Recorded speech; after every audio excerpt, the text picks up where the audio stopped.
Kingdom Hearts is a monolith of a series. Its ripples can be felt even if you've never touched it.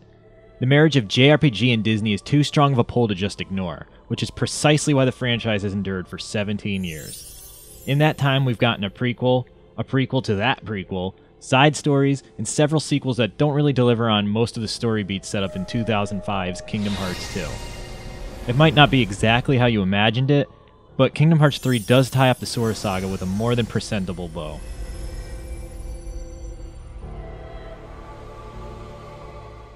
You can find any number of summaries for Kingdom Hearts online, but let's go over it just in case. Xehanort, the primary antagonist of the series, wants to recreate the universe in a fire and brimstone fashion using Kingdom Hearts as a sort of cataclysmic Pandora's box. To accomplish this, he creates multiple forms of himself using his powerful magic. In Kingdom Hearts 3, you've assembled a dream team and garnered enough power to take him on. See, that wasn't so bad.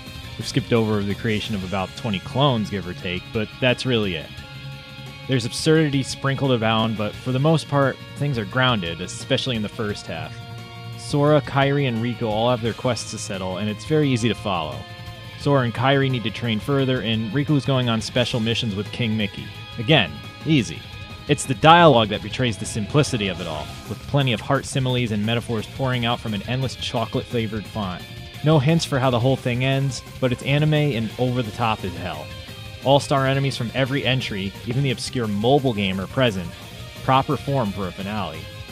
Sora also gets more of a chance to strut his stuff and prove how formidable and friendly he can be. There are noticeable exceptions, however, like a lack of Final Fantasy presence in the main story, that do take away from the efficacy of Kingdom Hearts 3 as a conclusion. I get that not everything is going to make it in, but some of the cuts are unfortunate and betray the series' roots.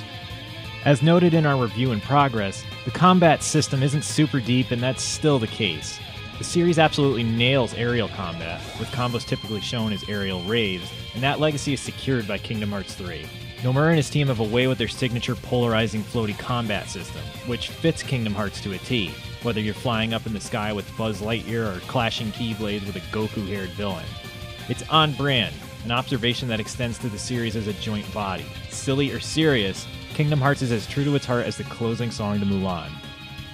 Hercules, the first world, is a hell of an intro, but not all universes are created equally. Frozen is mostly a wasteland, which can be expected to some degree, but there's the real thought that the team could have ran further with it. Elsa's powers were ripe for showing off here, she just doesn't have a great platform to do it. Also, it would be nice if the game didn't ask you to find pieces of Olaf a billion times.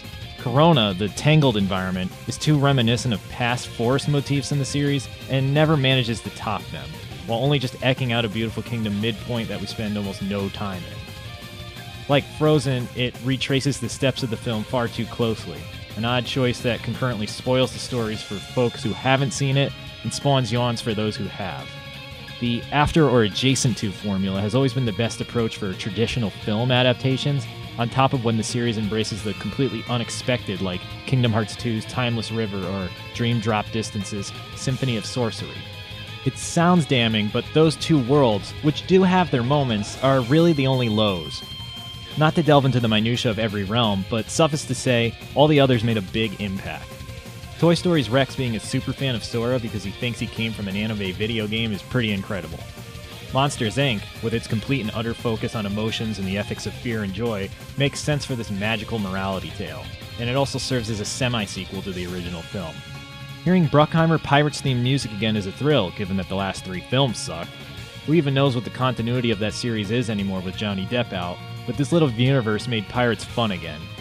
As one of the biggest Kingdom Hearts worlds to date, there's a lot to do, but it's coupled with a hint of restraint to avoid becoming the next checkbox Ubisoft game. The complete formulaic gameplay overhaul trumps this retread of the third film, At World's End, in a way the Tangled and Frozen worlds couldn't by injecting guidance into theirs. Big Hero 6, while running the risk of getting caught in the recency bias net of Tangled and Frozen, slots nicely into the Kingdom Hearts universe and provides some of the best enemy designs to date. Watching Sora acclimate to technology in a way that wasn't present in previous sci-fi worlds like Tron is adorable. The chemistry here is palatable. It works far better than you'd think. The tradition of extensive minigames continues, but in a way that allows you to put most of the busy work in your rear view if you wish to. A lot of folks lament the gummy ship sections, which are still shmup romps, but you only need to spend a grand total of roughly 30 minutes playing them in this massive 30-hour plus campaign. Even so, the changes to combat with it are a little innocuous enough to not feel like a chore. There's also tons of hidden stuff to find, classic Kingdom retro games to play, food to cook, and myriad Easter eggs.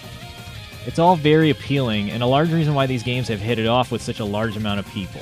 They all have that old-school JRPG formula down pat, that ability to dig deeper into secrets and esoteric riches should you wish to pursue them. It's a lost art among so many games-as-a-service titles, to be able to just curl up and get lost in an extensive world. In addition to all that, there are self-imposed options that add an extra layer of challenge, like turning off XP gains and starting on the proud, aka hard difficulty. Kingdom Hearts 3 might not be the best final entry possible, and knowing the series a final mix of the final game is easily an option, but it's been a wonderful journey for Sora and his friends. Despite all of the absurd twists and turns, the character missteps, and the complete lack of some series-defining cast members, there are very few creations out there that can make me smile this often. Pick up the fruit for him.